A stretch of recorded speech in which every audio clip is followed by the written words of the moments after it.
پیدا شده به نام اسکندر که خودش ابو محمد مدنی میگه. یکی به نام ابو محمد مدنی، الخصوص شخصیت به نام محمد مدنی که امروزها ویدیوهای او را با سرعت بلند میان مردم پهن کرده ایستاده‌اند. اسکندر خود اگر مردک میدونی ابو دجال.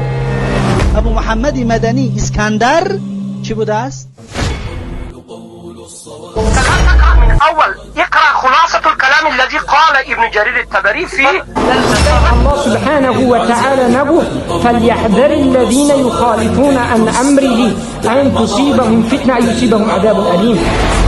میگی تا حالا نفهمیده بودم که شما شیعه رو تکفیر میکنه. خب من بهت میگم، من میگم شیعه کافرن. هر کسی که شیعه رو تکفیر نکنه.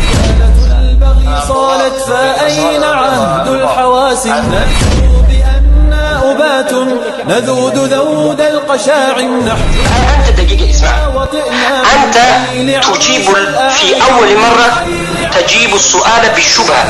دروغ الشوخ دور خودش هست برای که علم حدیث نمیتونی با مسلم از همون حدیث روایت کردن شون هم همون ابوبکر تو فاضل اخلاق تیگون گوش کن.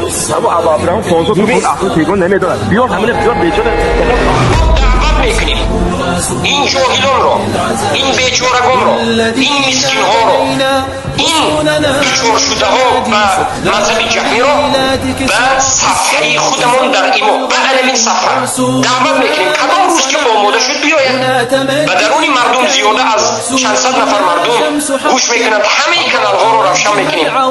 قسم با الله با حجتی شمشیر قرآن و سنت این ما البته که کی بودنش و کی شدنش رو البته نشان میدیم و مذهب جهمیش رو سربریده خواهیم کرد.